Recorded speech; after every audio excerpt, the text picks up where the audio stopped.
చాలా వేగంగా గతించిపోయాయి. కనుక సంవత్సరాలు దొర్లిపోతూ ఉన్నాయి. అప్పుడే నూతన సంవత్సరం అనుకున్నాము. నూతన సంవత్సరంలో 4 మాసాలు 3 మాసాలు అయిపోయాయి. మనము యేసుక్రీస్తు ప్రభు యొక్క రాకడకు ఎంతో సమీపంగా వస్తూ ఉన్నాం. అది మనం గమనించాలి. కనుక ఈ వాక్య సహవాసములో లేదా పరిశుద్ధుల సహవాసములో దేవుడు మనతో ఏమైతే మాట్లాడనై ఉన్నాడో దాని కొరకైన సున్నితత్వాన్ని మనం కలిగి ఉండాలి. అది చాలా ప్రాముఖ్యం. ఆత్మ సంఘములతో చెప్పు మాట చెవి గలవాడు. కనుక చెవి ఉండాల. అందరికీ చెవులు ఉంటాయి, కానీ ఈ చెవులు కాదు, ఇన్నర్ ఇయర్స్, అంతరంగపు చెవులను గురించి మాట్లాడుతున్నాడు. ఒక యోబు గ్రంథములో 33:18 కావచ్చు, 36:10-11 వచనాలు కావచ్చు, 40వ కీర్తనలో 4-8 వచనాలు కావచ్చు, లేదా యెషయా 50వ అధ్యాయము 4వ వచనము కూడా కావచ్చు. ఇవన్నీ కూడా చెవుల గురించిన ప్రస్తావన ఉంది. ఆయన నా చెవులను తెరవజేసెను. అన్ని చోట్ల చెవులు చెవులు చెవులు ఉన్నాయి.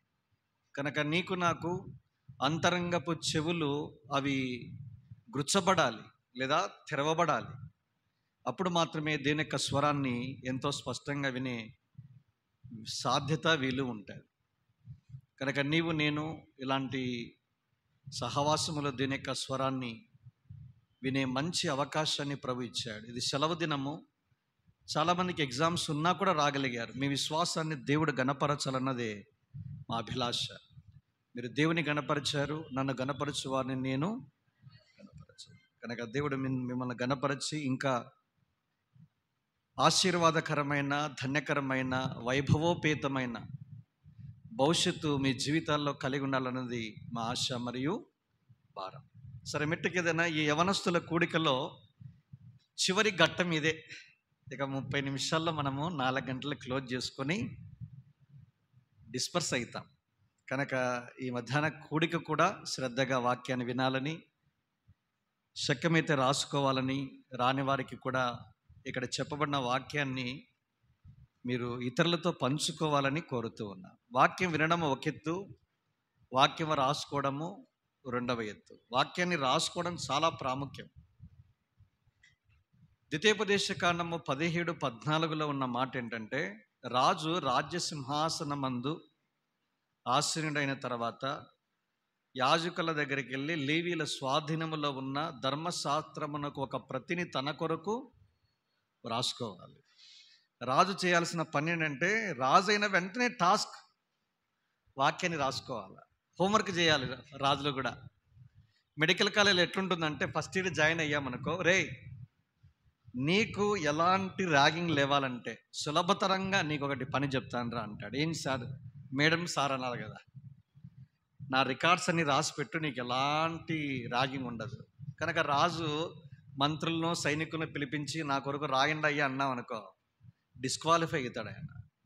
రాజే కూర్చొని రాయాలి. వాచ్మెన్ నీ అనే గొప్ప దైవజనుడు how to study the Bible అనేటువంటి పుస్తకములో చిన్నది ధర్మశాస్త్రములో అంటే 5 పుస్తకాలలో ఎన్ని అక్షరాలు ఉన్నాయో రాశాడు.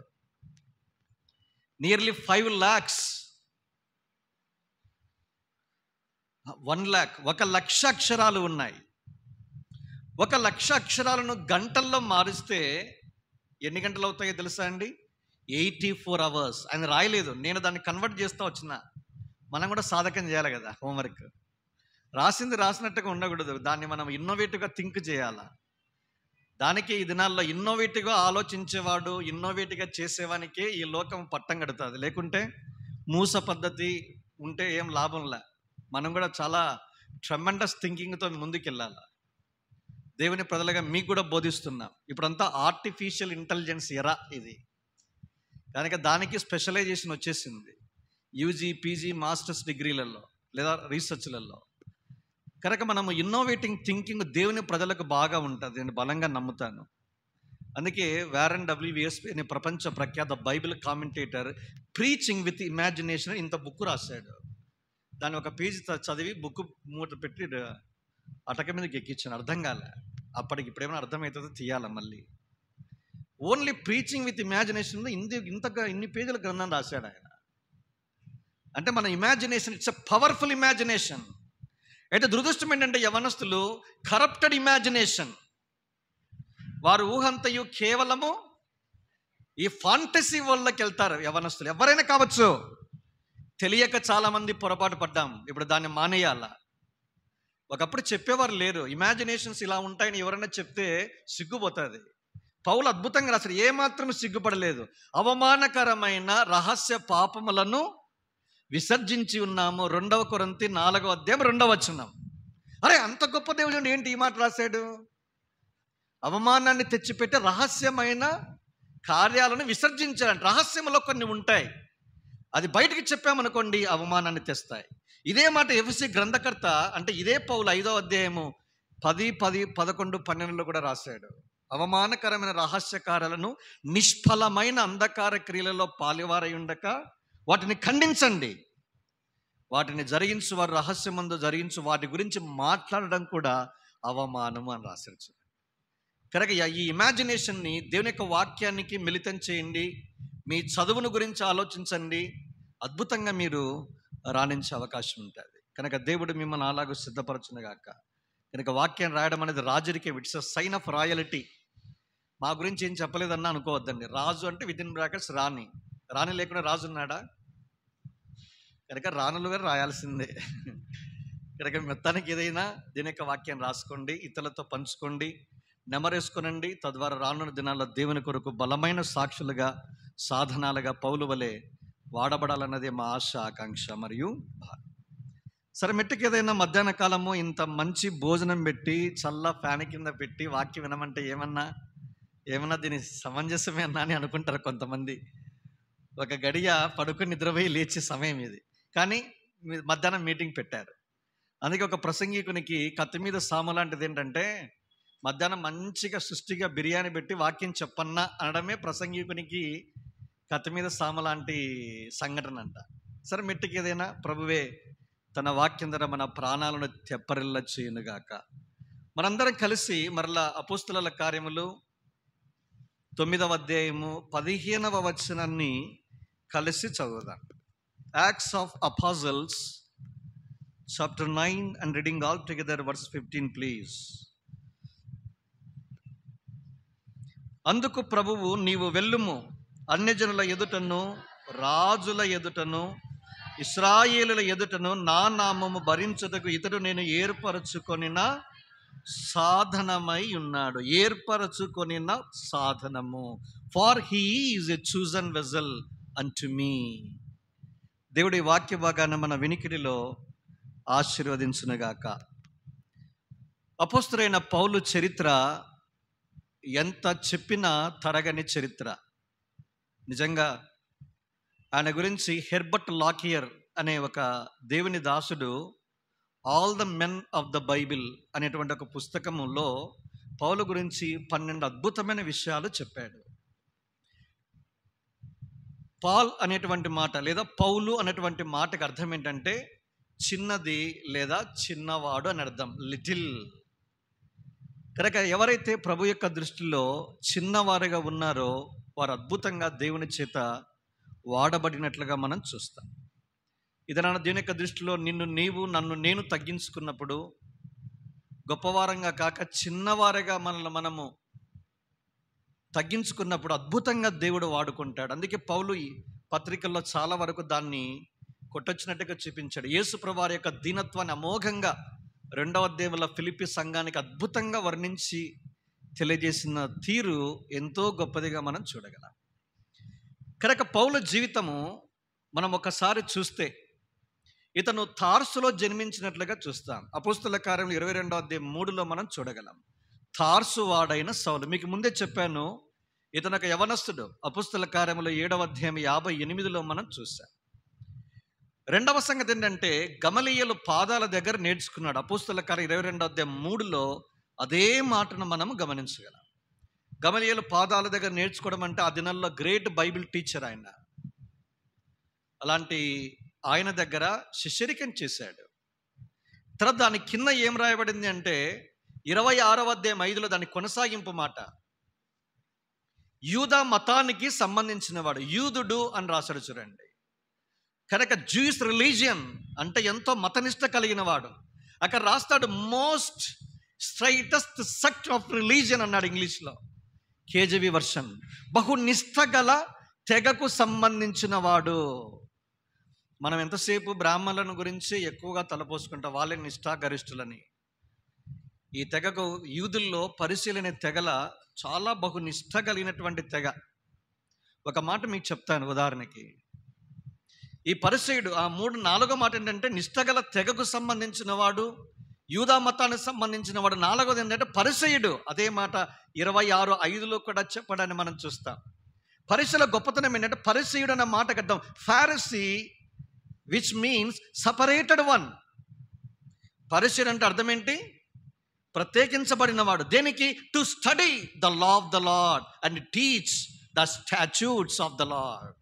ప్రభు యొక్క ధర్మశాస్త్రాన్ని చదవటానికి, దాన్ని బోధించడానికి తమ్మును తామే ప్రత్యేకించుకున్నవారు. అది సపరేటెడ్ వన్ అంటే. ఎంతగా వాళ్ళు చదువుతారు, ఇతరులకు టీచ్ చేస్తారు అంటే, ఇదే తెగకు దగ్గర శాస్త్రం అనే తెగ కూడా ఉంది. వాళ్ళు కూడా అంతే. దేని యొక్క వాక్యాన్ని రాస్తారు వాళ్ళు. హెబ్రీ భాషలో నుంచి తర్జుమా చేయబడిన 39 పుస్తకాలు చర్మపు కాగితాల్లో రాసేటప్పుడు వాళ్ళు ఏం చేస్తారో తెలుసా అండి? ఒక్క పదం, ఉదాహరణకి దేవుడు అనే పదం కనపడింది అనుకోండి. ఆదియందు దేవుడు భూమి ఆకాశములను సృజించను. దేవుడు అండర్లైన్, మనకు మామూలు దేవుడు, కానీ హెబ్రీ భాషలో కనీసం 7 పేర్లు ఉన్నాయి. ఇక రాయబడిన ఎలోహీం అనేటువంటి హిబ్రూ భాషలో నుంచి ఆదికాండం 1:1లో ఆ పదానికి దేవుడు అనే పదము రాశారు. ఇలాంటి మాట ఎలోహీం అన్న మాట 39 పుస్తకాల్లో మోర్ దాన్ 2000 టైమ్స్ 2000 సార్లు వస్తాయి. ఇప్పుడు నేను చెప్పబోయేది వింటే మీకు ఒళ్ళు గొగ్గురుబాటు పడుస్తుంది. ఒక చర్మపు కాగితం మీద ఒక శాస్త్రి కానీ ఆ మాటను ఇంకొక చర్మపు కాగితంలో రాసేటప్పుడు ఆ పదము రాయాలి అంటే వెంటనే పోయి స్నానం చేసుకుంటాడు. వచ్చి ఏం చేస్తాడు? ఎలోహీం అండర్లైన్ దాన్ని రాస్తాడు. మళ్ళా వచ్చింది, మళ్ళా ఆదికాండం మొదటి దినాల్లో చాలాసార్లు కనపడతాడు దేవుడు దేవుడు దేవుడు అనే మాట. అన్నిసార్లు పోయి స్నానం చేసుకుని వచ్చి రాస్తాడు. 2000 సార్లు వచ్చింది అనుకోండి ఉదాహరణకి. 2000 సార్లు ఏం చేస్తారు వాళ్ళు? అది బహునిష్ట గల తెగ అంటే. ఏమైనా బ్రాహ్మణులు ఏమన్నా ఉన్నారా? Sorry to say, we appreciate your this one tradition, గౌరవిస్తాం. ఇలాంటి బహునిష్ట గల తెగ నుంచి ఈ యవనస్తుడు బయటకు వచ్చాడు. పరిసయుడు. ఇశ్రాయేలు వంశంలో పుట్టాను నేను, బెన్యామీను గోత్రములో చెందినటువంటి వాడిని, హెబ్రీల సంతానములో హెబ్రీడని నేను, పరిసయుడును. తర్వాత ఆసక్తి విషయంలో ఏమన్నాడు? సంఘాన్ని హింసించువాడను. Persecutor became the preacher of Christ. ఒక దేవుని సంఘాన్ని హింసించే హింసకుడు ఏమయ్యాడు? ప్రసంగికుడుగా, గొప్ప బోధకుడుగా తయారయ్యారు. ఇక చెప్పుకుంటూ పోతే పెద్ద చిట్టానే ఉంది. మనకందరికీ తెలిసినట్టుగా 14 పత్రికలు రాసిన అనుభవాన్ని కృపను ఆయనకు అనుగ్రహించాడు. ఆయన ఇచ్చిన క్లాసికల్ టీచింగ్స్ కొన్ని ఉన్నాయి. 3 బోధలు చేసిన అపోస్తల కార్యములో 13వ అధ్యాయంలో అంతియోకియలో యూదులను ఉద్దేశించి క్లాసికల్ మెసేజ్. ఏదైనా ప్రపంచంలో క్లాసిక్గా మెసేజ్ ఇవ్వాలని చెప్పడానికి ఈయననే ఆద్యుడిగా తీసుకునే దానికి అవకాశం ఎక్కువగా ఉంది. రెండవది, అన్యజనుల మధ్య గొప్ప ప్రసంగం చేశాడు. అది 17వ అధ్యాయంలో మనకు కనిపిస్తుంది. తర్వాత రాజుల సముఖంలో వాక్యం చెప్పాడు. అదే అపోస్తల కార్యం 26వ అధ్యాయంలో అగ్రిప్పు రాజు ఎదుట నిలబడి దీని యొక్క వాక్యం చెప్పాడు. Mastering in the word of God, in the law of the Lord. ప్రభు యొక్క ధర్మశాస్త్రం దీని యొక్క వాక్యములో ఆయన కొట్టిన పిండి.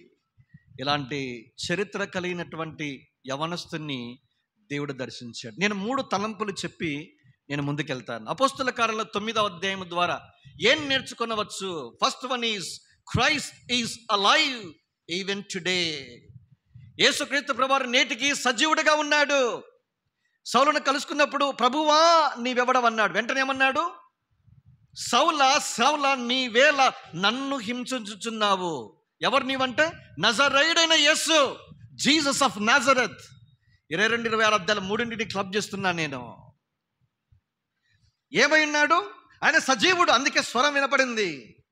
యేసుక్రీస్తు ప్రభువారు నిన్న నేడు నిరంతరము ఒకటే రీతిగా ఉన్నాడు చెప్పడానికి సంతోషిస్తున్నాం. పైపెచ్చు ఇంకోటి అంటే తెలుసా అండి, సజీవునికి మన పేర్లు కూడా తెలుసు. ఏమన్నాడు సౌలును? సౌలా సౌలా నీవేళ నన్ను హింసించుచున్నావు. Double name emphasis. ఒక పేరును 2 సార్లు నొక్కి చెప్పబడ్డాన్ని బైబిల్లో 8 సార్లు మనకు కనిపిస్తాయి. పాత నిబంధనలో 4, కొత్త నిబంధనలో 4. నా దేవా నా దేవా మినహాయిస్తే అది కలిపితే 9 అవుతాయి. లేదా నా తండ్రి అంటే మళ్ళీ అది కలిపితే 10 అవుతాయి. ఆ రెండింటిని మినహాయించాను నేను, 8 ఉన్నాయి. అబ్రహామా అబ్రహామా ఆదికాండం 22వ అధ్యాయం. యాకోబు యాకోబు ఆదికాండము 46వ అధ్యాయం. మోషే మోషే నిర్గమకాండం 3వ అధ్యాయం. సమూయేలు సమూయేలు మొదటి సమూయేలు గ్రంథం 3వ అధ్యాయం. అవి పాత నిబంధనలో 4. కొత్త నిబంధనలో మార్తా మార్తా నీవు అనేకమైన సంగతులను గురించి విచారము కలిగి తొందరపడుచున్నావు. లూకాసు వార్త 10. మార్తమ్మని 2 సార్లు పేరు పెట్టి సంబోధించాడు. తర్వాత సీమోను సీమోను శత్రువులైన సాతాను నిన్ను ఏం చేయాలనుకున్నాడు? గోధుమ గింజ వల్ల పట్టి నిన్ను జల్లించాలని కోరుకున్నాడయ్యా. నీ నమ్మక తప్పిపోకున్నట్లు నేను నీకోసం ప్రార్థన చేశాను. నువ్వు బలపరచబడిన తర్వాత నీ సహోదరులను ఏం చేయాలి? స్థిరపరచుము. కనుక కొత్త నిబంధనలో పేతును 2 సార్లు ఆ మాట నొక్కి చెప్పాడు. 3వది మత్తయి సువార్త 23:30 యెరూషలేమా యెరూషలేమా, డబల్ నేమ్ ఎంఫసిస్. చివరిది అపోస్తలుల కార్యాలు 9వ అధ్యాయము, సౌలా సౌలా. ఒక పేరును 2 సార్లు నొక్కి చెప్పాడంటే ఏంటది? ఇంపార్టెంట్. 3 సార్లు అంటే వెరీ వెరీ ఇంపార్టెంట్. పుస్తకాలు అదే కదా మనం చదివేది. ఇయర్ ఎండింగ్ వచ్చేసరికి గైలు తీసుకుంటాం. విక్రమ్ టెక్స్ట్ బుక్స్ లేదా విజ్ఞాన్ క్వశ్చన్ బ్యాంక్ తీసుకుని వివిఐపి ఏవైతే ఉంటే దాన్ని మక్కి తీసుకెళ్ళి డంప్ చేసి వాళ్ళు రాసారా ఎగ్జామ్ ఖచ్చితంగా వస్తుంది 175 మార్కులు అంటాం. వాడు గైడ్ బిట్టి రాసారో బాగా అర్థమైంది. మొత్తం గైడ్లే. వివిఐపి అన్నీ అక్కడే చెల్లుతాయేమో కానీ కృత నిబంధనలో దేవుడు నమ్మదగిన వాడు. అద్భుతంగా దేవుడు ఒక వ్యక్తిని పేరును 2 సార్లు నొక్కి చెప్పి అతని గురించి దేవునికి ప్రత్యేకమైన శ్రద్ధ ఉంది. ఇక్కడ కూర్చున్న మీరును కూడా దేవుడు పేరుని ఎరిగిన వాడు. అది శుభవర్తమానం. I know thee by thy name, నేను నిన్ను పేరుని ఎరుగుదును. ఇక్కడ కూర్చున్న వారిలో బాగా గమనించాలి, సౌలుకు యేసు ప్రభువారు తెలియదు, కానీ యేసుక్రీస్తు ప్రభువారికి సౌలు అంటే తెలుసు. ఇక్కడ కూర్చున్న వారిలో యేసు ప్రభువారు అంటే మీకు తెలియదు కాక తెలియకపోవచ్చు, అయినా పర్వాలేదు, కానీ నిన్ను పేరున యేసుక్రీస్తు ప్రభువు ఎరిగిన వాడుగా ఉన్నాడు. అది శుభవర్తమానం. నేడు సజీవుడు, నిన్ను కూడా పిలిచేవాడు. కనుక దేవుడు పేరు పెట్టి పిలిచేవాడు, తన దగ్గరికి ఆకర్షించుకునేవాడు. తన యొద్దకు వచ్చువాన్ని ఎంత మాత్రము బయటికి త్రోసివేయని దేవుడు. నిన్ను పేరు పెట్టి పిలిచాడంటే నీకు సంబంధించినంత దేవునికి సమస్తము తెలుసు. టేక్ హార్ట్, ధైర్యం తెచ్చుకో, ఆయన నిన్ను పిలుచుచున్నాడు. ఇలాంటి దేవుడు చరిత్రలో నీకు ఎప్పుడైనా తారసపడ్డాడా? అది వర్తమానం. సౌలుకు తారసపడ్డాడు, అద్భుతంగా జీవితం మార్చబడింది, స్వరం వినిపించబడింది. అంతేకాదు గొప్ప వెలుగును ఆయన చూచినట్లుగా మనం చూస్తాం. మీరు చూడండి, అపోస్తలుడైన పౌలు 3 అధ్యాయాలలో వెలుగును గురించి 3 విధాలుగా చెప్పాడు ప్రత్యేకంగా. చూడండి ఆ మాట, అపోస్తలుల కార్యములు 9వ అధ్యాయం. మొదటిది మాట, నిద్ర వస్తుంది కాబట్టి చూపిస్తున్నా మీకు. చూడండి ఏమన్నాడు, 3వ వచనం.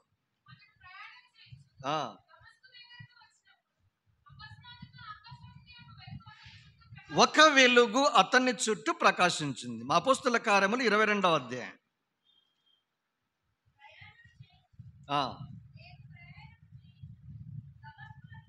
6వ వచనం. చదవండమ్మా.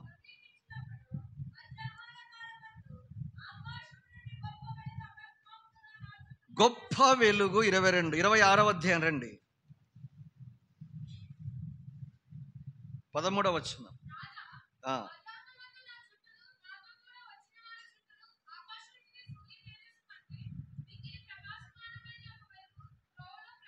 మిక్కిలి ప్రకాశమానమైన వెలుగు.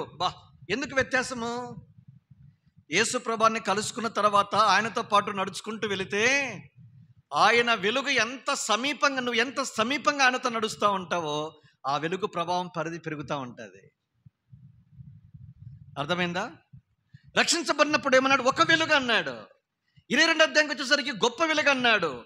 26కు వచ్చేసరికి మిక్కిలి ప్రకాశమానమైన సూర్య తేజస్సు కంటే గొప్ప వెలుగు అన్నాడు. చూడండి, ఎదురైనా దేవునితో నీ ప్రయాణం ఆరంభిస్తే నీ దేవుని యొక్క వెలుగును అత్యధికంగా అనుభవిస్తావు. అంతేకాదు, నీ వెలుగు కూడా లేదా నీ నీతి కూడా ప్రకాశమానంగా వెలుగుతూ వస్తుంది. నీ నీతి మిట్ట మధ్యాహ్నం వలె అది ప్రకాశమానంగా వెలిగేదిగా మనం చూస్తాం. అందుకే దినాన యేసుక్రీస్తు ప్రభువారు సౌలును కలుసుకున్నప్పుడు ఎలాంటి వెలుగును ప్రత్యక్షపరిచాడో నీకు నా జీవితంలో కూడా చీకట్లో ఉన్న మనకి ఈ వెలుగును ప్రత్యక్షపరుచున్నాయి ఉన్నాడు. ఆయన సజీవుడు, ఆ వెలుగులోనికి నిన్ను కూడా పిలుచుచూ ఉన్నాడు.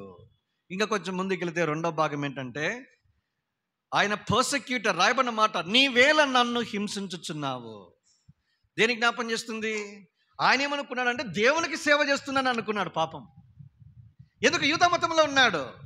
అరే, యూదా మతానికి భిన్నంగా వెళ్తే దేవుని ప్రజలను హింసించేవాడుగా ఉన్నాడు. యేసు ప్రభువు యోహాను సువార్త 16 చెప్పాడు. ఏమని? ఒక దినం వస్తుంది, ప్రతి మనిషిని చంపువాడు దేవునికి సేవ చేయుచున్నాడని అనుకునే రోజు. అది అపోస్తలుడైన పౌలు జీవితంలో కూడా మనం చూస్తాం. మతాసక్తి కలిగిన వాడై దేవుని ప్రజలను హింసించుతూ వెళుతూ ఉంటే వెంటనే యేసు ప్రభువు కలుసుకున్నాడు. మతంలో ప్రభువును కలుసుకున్నప్పుడు వెంటనే తన స్థితిని చూడగలిగి తను తాను తగ్గించుకున్నాడు. కనుక మన నీతి క్రియలు దేవుని దృష్టిలో కేవలము మురికి పేలికలు. మన మతాసక్తి, మన మత క్రియలు, క్రమశిక్షణ యేసు ప్రభువు యొద్దకు రానంత వరకు కేవలము మురికి క్రియలే. అయితే యేసు ప్రభువు దగ్గరికి వచ్చిన తర్వాత మాత్రమే నిజమైనది ఏదో నువ్వు అర్థం చేసుకునే వారంగా ఉంటా. పాయింట్ నెంబర్ 3, మూడోది ఏంటి? మనం చూడగలిగితే ప్రభు ఒక వ్యక్తిని దర్శించి ఏర్పరచుకోవడం వెనక ఒక పని ఉంది. అది చాలా ప్రాముఖ్యం. To do a job. అందుకే పౌలు అన్నాడు, అయ్యా what do you want me to do for the, నేనేం చేయాలని కోరుతున్నావయ్యా? వాట్ ఏ ప్రేయర్ అండి. రక్షించబడిన వెంటనే అలాంటి ప్రార్థన చేసుకోవాలా? నన్ను రక్షించావు, నీ పిలుపుకు స్పందించా, ఏం చేయాలని కోరుతున్నావు? What a prayer. అప్పుడు చెప్పాడు 22వ అధ్యాయము 14వ వచనం కావచ్చు, 26వ అధ్యాయం 14 నుంచి 16 వచనాలు కూడా కావచ్చు. అదంతా దేనికి జ్ఞాపం చేస్తాయి? What is the task of a Paul of Tarsus as a young man to do for the sake of the Lord. ప్రభు నిత్యము చేయవలసిన పని గురించి నిర్దిష్టంగా వ్రాయబడినట్టుగా చూస్తాం. కనుక ఈ 3 ప్రాముఖ్యమైన సంగతులు ఆయన దేవుని చేత ఏర్పరచబడిన సాధనానికి వెనకటి నేపథ్యాన్ని మనకు జ్ఞాపం చేస్తాయి. ఇప్పుడు కొంచెం ముందుకెళ్దాం. దేవుడు సౌలుని ఏర్పరచుకున్న విధానాన్ని చూసినప్పుడు ఆశ్చర్యంగా మనం నిజంగా సంతోషించాం, నిజంగా ఆశ్చర్యపోయాం. అయితే ప్రభుకు స్తోత్రము. ఇది నాన్న దేవుడు ఒక వ్యక్తిని ఎక్కడి నుంచి ఏర్పరచుకుంటాడు? అది చాలా ప్రాముఖ్యమైన ప్రశ్న. నాకున్న సమయ పరిమితి కనీసం కొత్త నిబంధన 7 విషయాలు మాట్లాడుతుంది ఒక సంగతిని గురించి. నాకున్న సమయ పరిమితిని బట్టి మ్యాక్సిమం ఒక 3ని, ఒక 3 సంక్షిప్తంగానైనా నేను చూపించి ముగించే ప్రయత్నం చేస్తాను. ఉదయకాలము ప్రాక్టికల్ టాక్ క్షమించండి, బైబిల్ స్టడీస్ 7 సెకండ్ సెషన్లో ఒక మాట చదివినాం. ప్రశ్న కూడా మీకు వేశారు, ఎవరిని దేవుడు ఏర్పరచుకున్నాడు అంటే మీరు అంత బాగా చెప్పారు. ఎక్కడి నుంచి ఏర్పరచుకున్నారు? చూడండి ఆ మాట. 1 కొరింథీ పత్రిక, నాతో పాటు 2 రెఫరెన్స్ మీకు చూపిస్తాను. ముందుకెళ్దాం. 27, 29.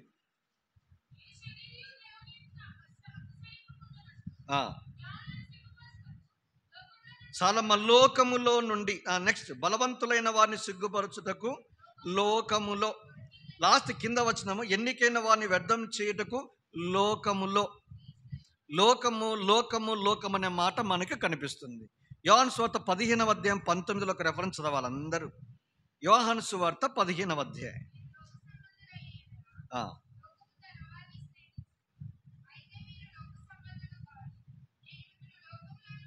చాలు.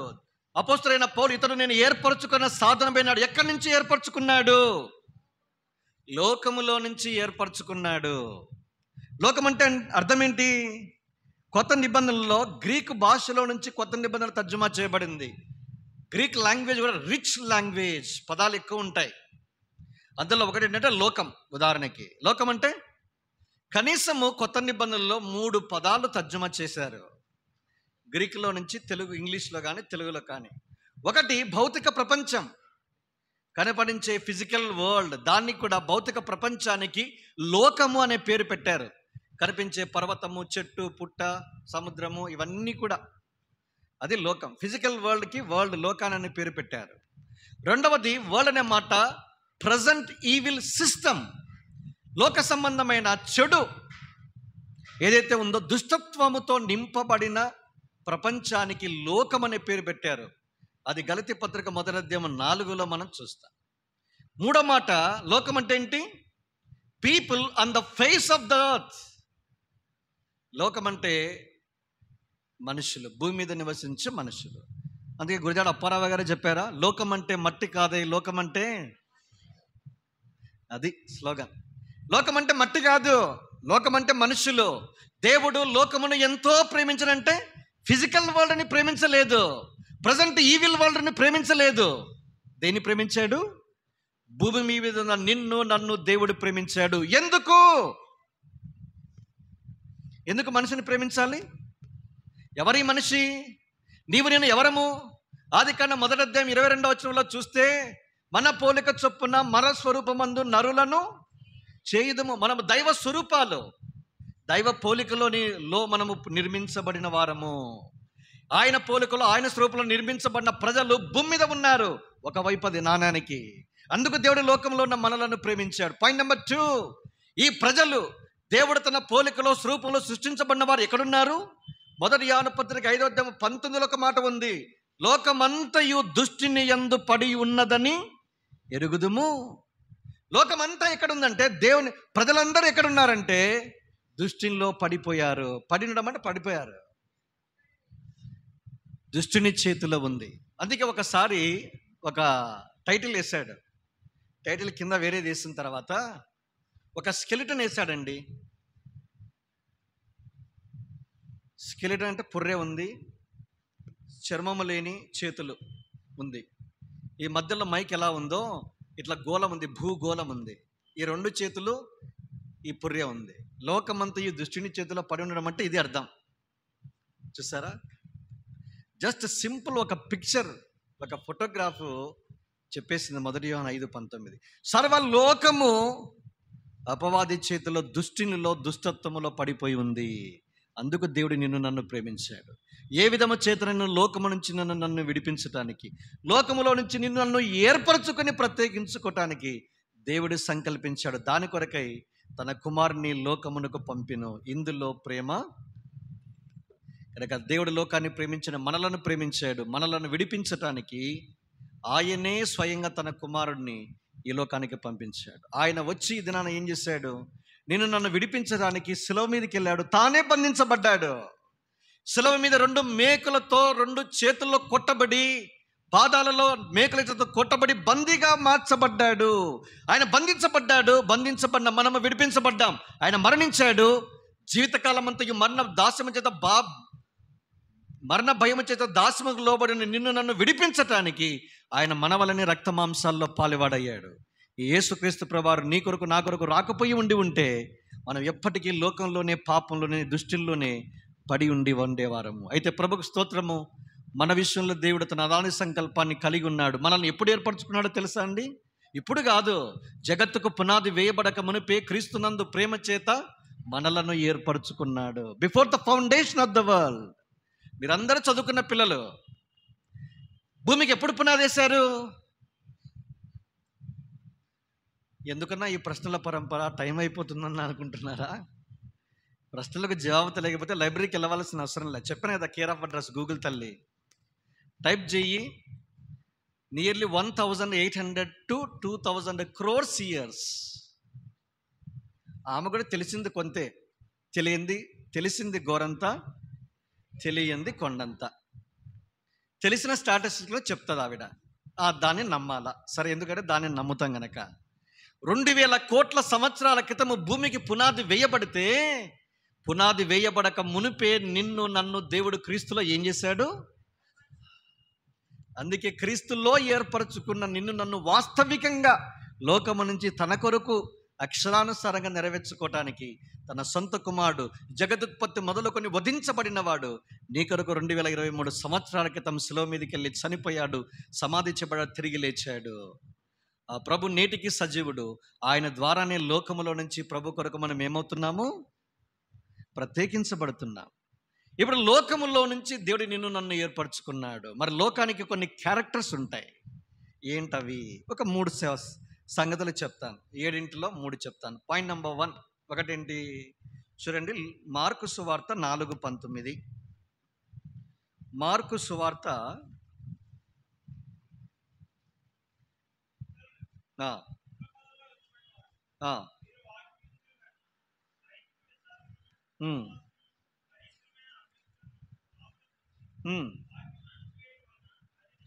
నా భాగం ఒక్కటే, ఐహిక విచారములు. ఇంగ్లీష్లో ఏముంది? Cares of this world. లోకానికి క్యారెక్టర్ ఏంటంటే, దాని గుణం ఏంటంటే జీవితకాలం అంతా చింతనే అండి.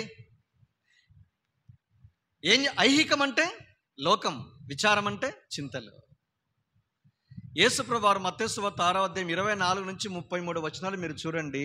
7 సార్లు చెప్పాడు ఈ మాట. ఏ మాట? చింత చింత చింత విచారము. అన్య జనులకు దేవుడు లేడు, అయితే వారు చింతిస్తారు. మీరెందుకు చింతిస్తారు? దేని గురించి చింత? ఇహలోక సంబంధమైన వాటి గురించిన చింత. లూకా భక్తుడు 4:8-14 ఇంకొక మాట జోడించాడు. ఏమన్నాడు? Cares of this life. ఈ జీవన సంబంధమైన విచారం అన్నాడు. చూడండి, ఈ జీవనానికి సంబంధించి ఏం తినాలి, ఏం తాగాలి, ఏం కట్టుకోవాలా, ఏం చదవాలా, ఏ ఉద్యోగం చేయాలా, పిల్లలకు ఫీజులు ఎట్లా, తర్వాత ఫారిన్కి పంపించాలా లేదా, జాగా ఎట్లా, కారు ఎట్లా, బంగ్లా ఎట్లా, అన్ని భూ సంబంధమైన విచారాలు. ఇవన్నిటి గురించి దేవుడు ఏమంటున్నాడు? Cares of this world. ఈ లోకం యావత్తు దాని గురించే విచారిస్తూ ఉంటుంది. దేవుడి దేని నుంచి, ఇలాంటి వాటి అన్నిటి నుంచి తను ఏం చేస్తున్నాడు? వేరు చేస్తూ ఉన్నాడు. ఇది నాన్న యేసు ప్రభువు తన యొద్దకు తీసుకుని వచ్చినప్పుడు మాట్లాడే మాట. పేతురు అన్నాడు, ఆయన మిమ్మును గురించి చింతించుచున్నాడు, మీ చింత యావత్తు ఆయన మీద. 1 పేతురు 5:7. ఇక్కడ కూర్చున్న వారిలో మీకు దేని గురించైనా చింత ఉంటే, విచారం ఉంటే భయపడిన అవసరం లేదు. ఎందుకో తెలుసా? ఆయన మిమ్మును గురించి చింతించుచున్నాడు. ఫుట్ నోట్లో ఒక మాట వేస్తాడు. ఏముంది? లక్ష్యము చేయుచున్నాడు. ఎంటైర్ ఫోకస్ అంటే ప్రపంచంలో సిఎస్ పజ్జన్ ఒక మాట అన్నాడు, దీన్ని కామెంటరీ వ్యాఖ్యానం చేస్తూ, ఈ భూ ప్రపంచం మీద నీవు తప్ప ఎవరూ లేనట్టుగా నీ మీద లక్ష్యం చేస్తాడంట. ఏమన్నాడు? ఈ 800 కోట్ల జనాభాను చూసారా? ఈ భూ ప్రపంచం మీద నీవు తప్ప ఎవరు లేరు, నీ మీదనే కాన్సన్ట్రేషన్. దేవుడు ఎంత మంచివాడండి. లేచిన వెంటనే ఏం చేస్తాడు? చూడు మన అరచేతుల మీదనే నిన్ను ఇట్లా. ముస్లిమ్స్ ఏం చేస్తారు? ఇట్లా అనుకొని ఇట్లా అంటారు. ఏమిటది అర్థము? ఉంది కదా, రంజాన్ రేపు కాక మన్నాడే కదా. మనమేమో స్మార్ట్ ఫోన్లో చూసుకుంటాము లేచిన వెంటనే, ఆయనేమో తన చేతిని చూసుకున్నాడు. చేతిలో ఏముందంటే మనల్ని చెక్కుకున్నాడు. What a care! ఇంత మంచి శ్రద్ధ, చింత, మన గురించి విచారించే దేవుడు ఎవరైనా ఉంటారా?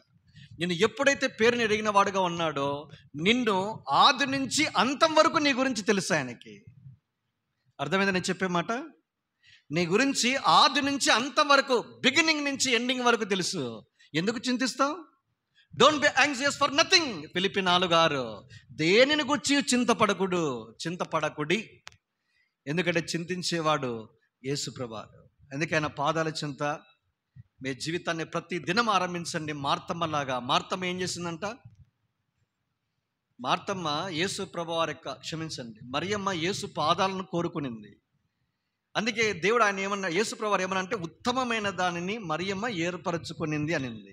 ఏంటి ఉత్తమం అంటే? ఆయన పాదాల దగ్గర కూర్చుని బోధ, వాక్యం వినడం. ఏమవుతుంది అప్పుడు? తొందరలు ఉండవు, విచారం ఉండదు, చింత ఉండదు.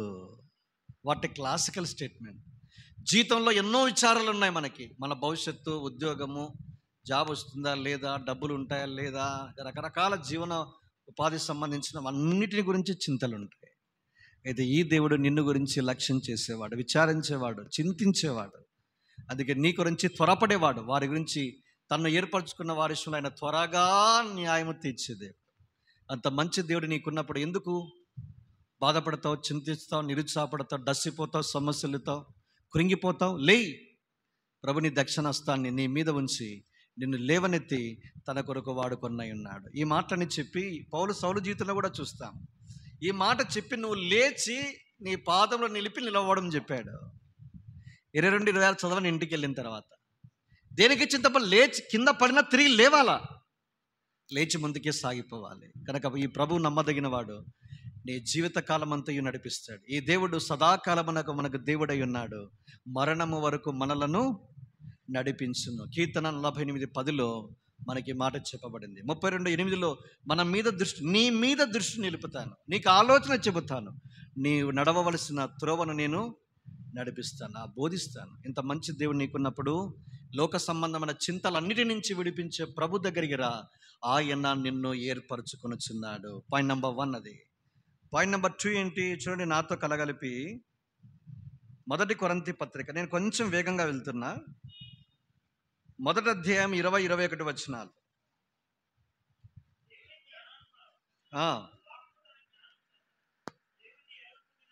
21-20 జ్ఞాని ఏమయ్యను, శాస్త్రి ఏమయ్యను, ఈ లోకపు తర్కవాది ఏమయ్యను, ఈ లోక జ్ఞానమును దేవుడి వరితనముగా, ఈ లోక జ్ఞానము, విజ్డమ్ ఆఫ్ దిస్ వరల్డ్. ఈ లోక జ్ఞానం ఏం చెప్తుంది?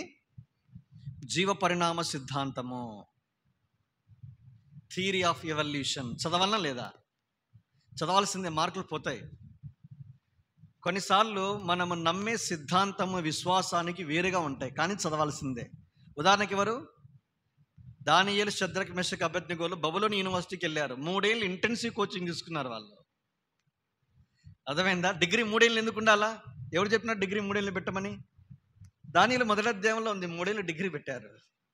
తర్వాత క్యాంపస్ సెలక్షన్ జరిగాయి. First campus selections at university of Babylon. బబులోను సామ్రాజ్యంలో యూనివర్సిటీలో ఫస్ట్ క్యాంపస్ సెలక్షన్. ఎవరు కూర్చున్నారు?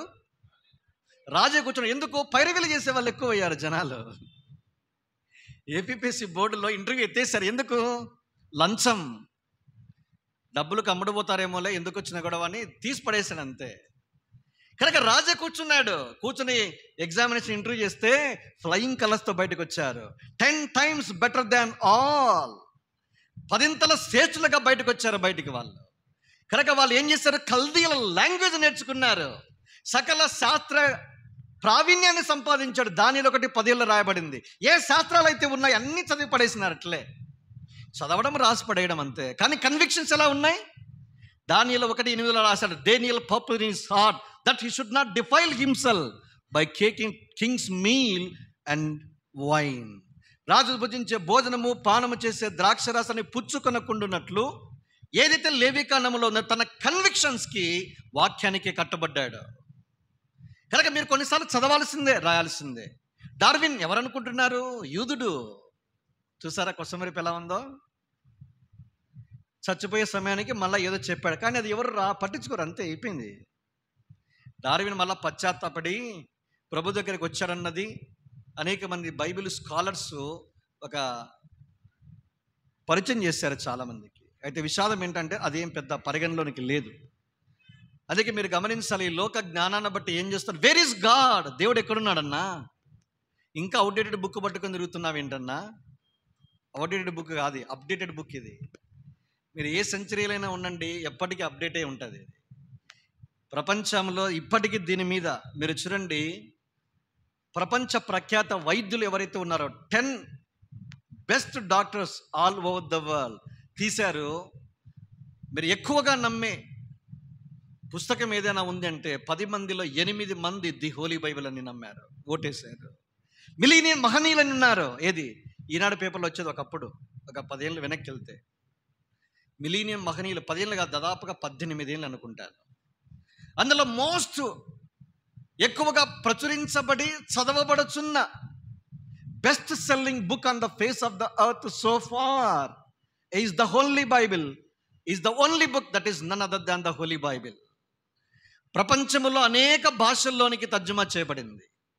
దాదాపుగా 7,000 స్పోకెన్ లాంగ్వేజెస్లో, మోర్ దాన్ 3,500 లాంగ్వేజెస్లో ఈ బైబిల్ గ్రంథము తర్జుమా చేయబడింది. కొన్ని పుస్తకాలు పూర్తిగా తర్జుమా చేయబడ్డాయి, కొన్ని పుస్తకాలు తర్జుమా చేయబడ్డాయి. సువార్తల తర్జుమా చేయబడి, కొన్నిసార్లు అధ్యాయాలు కూడా తర్జుమా చేయబడ్డాయి. అందుకే బెస్ట్ సెల్లింగ్ బుక్. దీన్ని దాటి వెళ్ళే దాఖలాలు ఇంతవరకు లేదు. ఇక రాబోదు కూడా. కోట్ల పుస్తకాలు హాట్ కేకుల్లాగా అమ్ముడుపోతూనే ఉన్నాయి. 50 దేశాలకు మాత్రం ఇంకా బైబిల్ ప్రవేశించలే. అదే మనం ప్రార్థన చేయాలి. బైబిల్ 50 దేశాలు బ్యాన్ చేసేది. ప్రపంచంలో ఎన్ని దేశాలు ఉన్నాయంటే మోర్ దాన్ 280 నేషన్స్. అయితే 195 మాత్రమే ఐక్యరాజ్య సమితిలో రిజిస్టర్ చేసుకున్న దేశాలు. అవి కాక ఇంకా వేరేటి ఉన్నాయి. ఇవన్నీ స్టాటిస్టిక్స్. నేను చెప్పేవన్నీ హిస్టారికల్ బేస్డ్ స్టాటిస్టిక్స్ ఇవి. కనుక ప్రభుకు స్తోత్రము. దేవుడు ఈ దినాన ఈ దేవుని యొక్క వాక్యాన్ని అంతగా దేవుడు కనపరిచాడు. ఇందులో సత్యం ఉంది. అనేక మంది, వాల్టర్ అనే ఒక యూరోపియన్ కంట్రీలో ఉండే ఒక వ్యక్తి ప్రగల్భాలు పలికాడు. దెర్ ఇస్ నో గాడ్, దేవుడు లేడు, ఐఎమ్ ఎథిస్ట్, నేను నాస్తికుని, నమ్మను. చివరికి చచ్చిపోతే I'm abundant by God and abundant by men. గొప్ప కేక వేశాడు. అయ్యో, నేను దేవుని చేత మర్చిపోబడ్డాను, మనుషుల చేత కూడా మర్చిపోబడ్డాను. కేకలు వేస్తే రాత్రికాలము ట్రీట్మెంట్ ఇచ్చే సహోదరి, ఆమె నర్సు కూడా ఇవ్వలేక భయపడి పారిపోయేది. బైబిల్ లేకుండా చేస్తా నేను ప్రగల్భాల పలికిన వాడిని ఇల్లే యూరోపియన్ కంట్రీలో బైబిల్ సొసైటీగా మార్చబడింది. అక్కడి నుంచి యూరోపియన్ కంట్రీస్కి అన్నిటికీ బైబిల్ సర్క్యులేట్ అయ్యాయి. ఆశ్చర్యంగా లేదా అండి? ఇవన్నీ ఫ్యాక్ట్స్, నిజాలు, యథార్థ గాథలు ఇవంతా. నేను ఇవన్నీ చెప్పుకుంటూ పోతే దైవ జ్ఞానాన్ని ఎప్పుడూ తక్కువ అంచనా వేయద్దు. మనకున్న అంత జ్ఞానం కూడా దేవుని యొక్క దృష్టిలో వెరితనం, ఫూలిష్నెస్. దేవునికి వెరితనం ఉందా? చూసారా? ఈ లోక జ్ఞానము దేవునికి అడ్డు వస్తే దీన్ని ఏమన్నాడు? కొలస్సీ 2:8 కావచ్చు, కొలస్సీ 2:20 లోక సంబంధమైన మూల పాఠములు అన్నాడు. ఏంటవి? ఏం తెలియదు, ఫిలాసఫీస్ ఉన్నాయి. 2:8 మొట్టమొదటిసారి, అదే చివరిది. కొత్త నిబంధనలు 27 పుస్తకాల్లో ఫిలాసఫీని రాయబడిన ఒకే ఒక సందర్భం అదే. ఈ లోక సంబంధమైన ఫిలాసఫీ, తత్వవేత్తలు, తత్వ జ్ఞానం అంతా కూడా దేవుడిని ఎగ్జిట్ చేసింది ప్రపంచంలో నుంచి. అయితే ప్రభుకు స్తోత్రం. ఈ జ్ఞానాన్ని నేను అనుసరిస్తే దేవునికి దూరం అవుతాం. అయితే ఈ లోక జ్ఞానము వెరితనం. కనుక దేవుడు నేటికి సజీవుడు. తార్కాణము ఒక సౌలు. మార్చబడిన మన హృదయాలు, జీవితాలే నిలువెత్తి నిదర్శనం. కనుక లోక జ్ఞానము పాయింట్ నెంబర్ 2, చివరిది, 3వది. నాతో పాటు 1 కొరింథీ పత్రిక 7వ అధ్యాయం 31వ వచనం. 1 Corinthians chapter 7 and verse 31 please.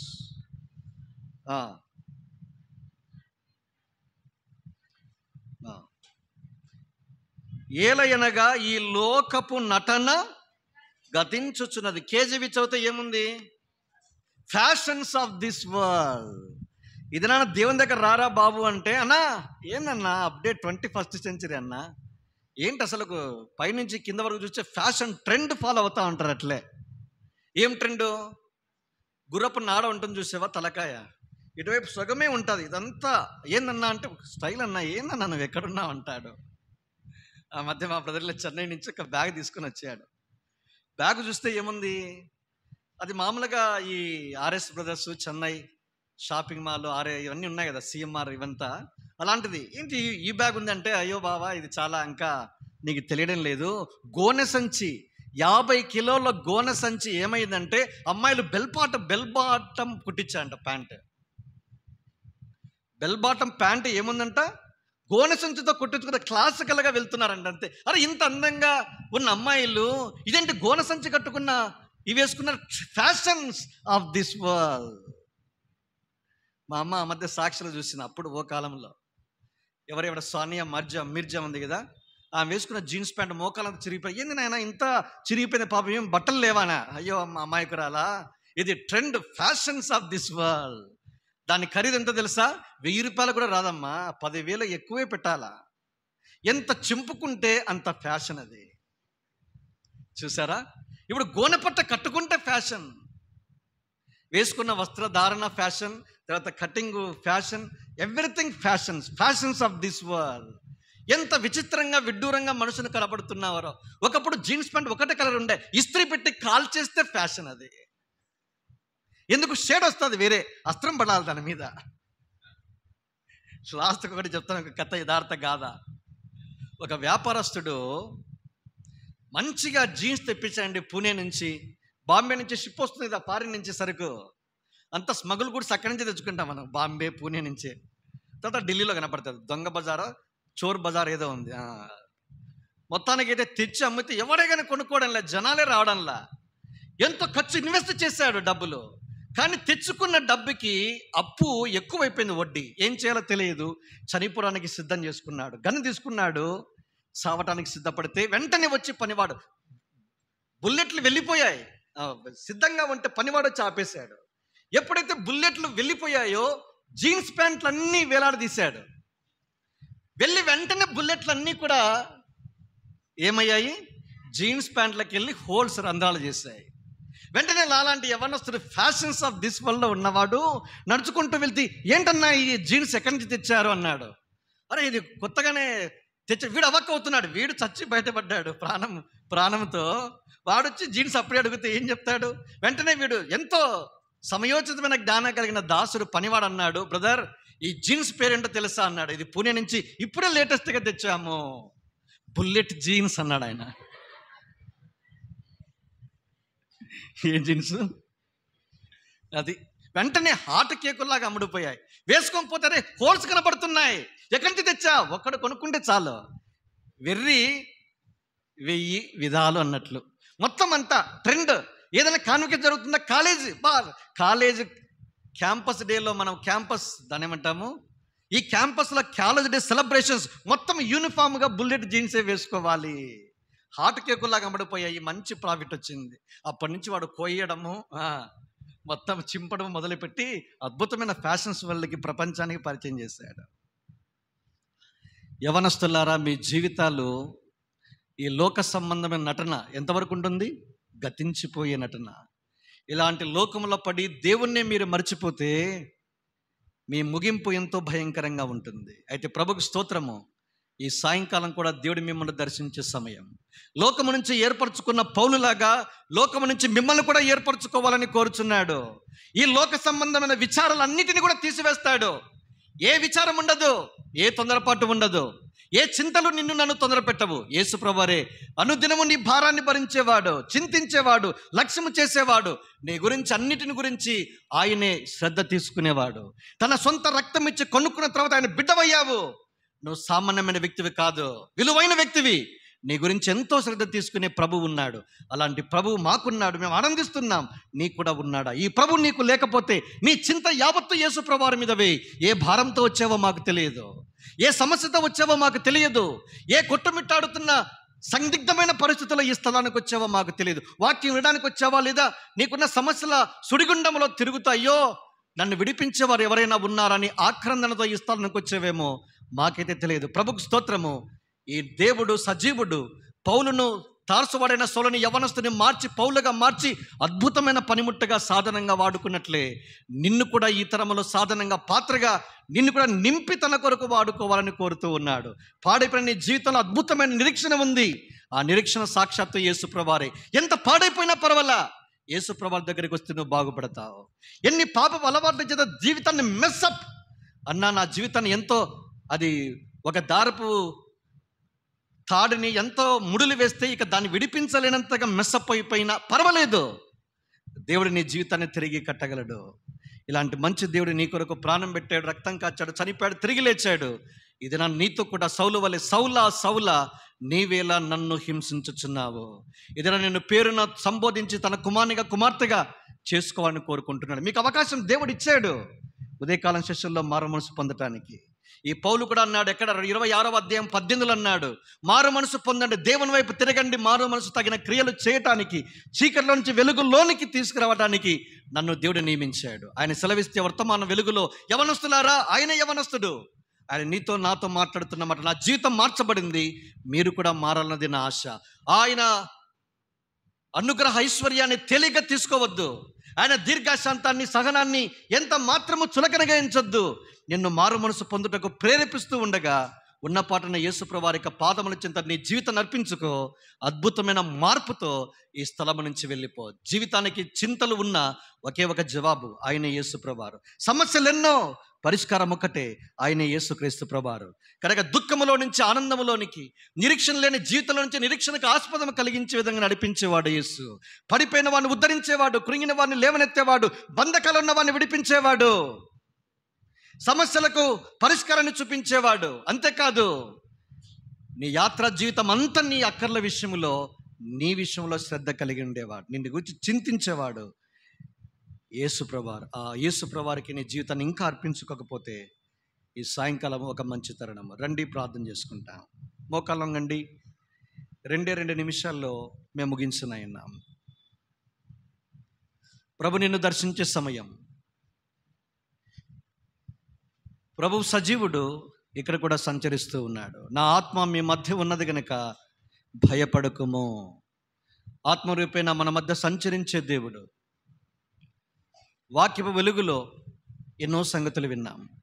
ఒక తారసుబడిన సౌలని యవనస్తుడి జీవితమే కాదు, నీ జీవితాన్ని కూడా మార్చాలనుకుంటున్నాడు. లోకాన్ని ఎంతో అనుభవించావు. లోకమందు ఏముంది? 2వ పేతురు పత్రిక 1:4 లోకమందు భ్రష్టత్వం ఉంది. లోకమందు ఏముంది? 2వ పేతురు 2:20 లోక మాలిన్యం ఉంది. లోకములో ఏముంది? లోకములో మూల పాఠాలు ఉన్నాయి, దేవుని దగ్గర నుంచి దూరంగా చేసేవి. లోకములో ఏముంది? ఈ లోక రాజ్య మహిమ, గతించిపోయే రాజ్య మహిమ, అధికారము, పదవి, స్థానం అన్నీ తాత్కాలికమైనవి ఉన్నాయి. అయితే దేవుని చిత్తాన్ని నెరవేర్చడం వాడు సదాకాలమునకు జీవించేవాడు. ఈ దేవుడు నిన్న నేడు నిరంతరము ఒకే రీతిగా ఉండే ప్రభువు నీ గురించి బాధ్యత వహిస్తాడు. నీ జీవితాన్ని ఉన్న పాటున అర్పించుకోవాలని ప్రేమతో మీకు ఒక మంచి అవకాశం ఈ సాయంకాలం ప్రభు ఇస్తూ ఉన్నాడు.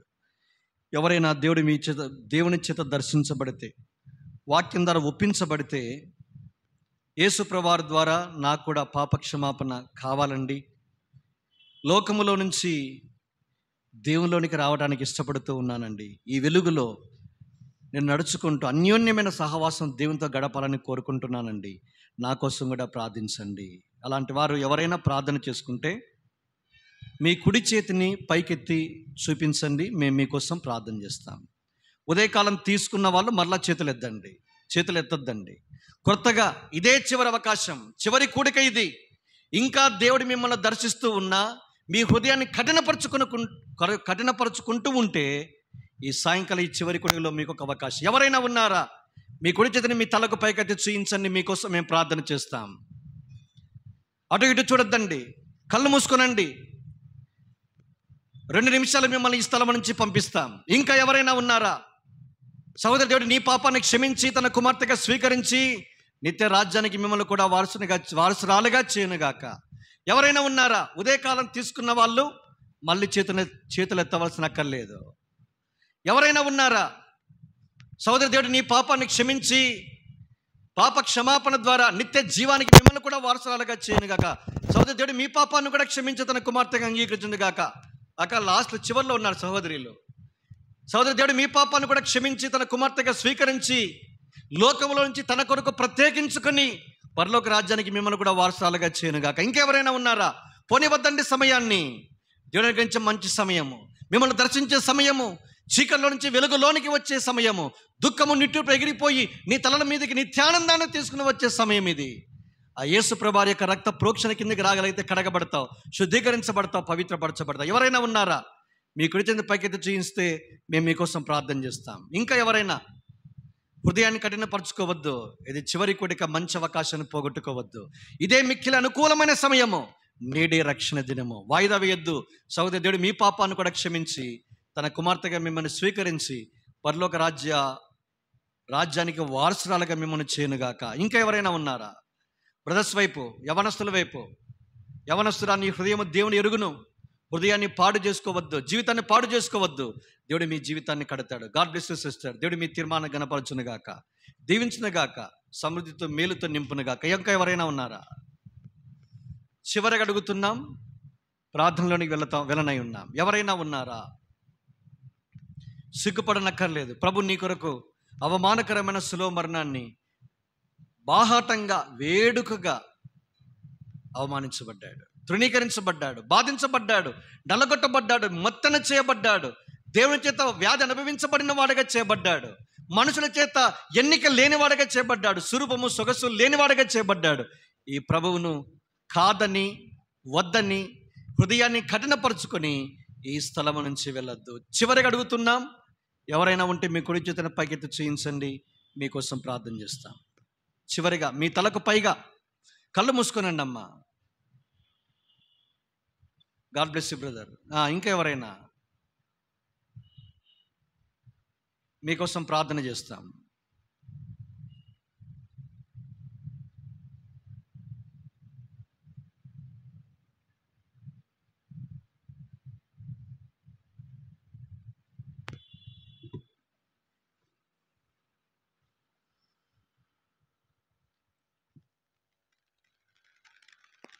జీవం గల ప్రభువా,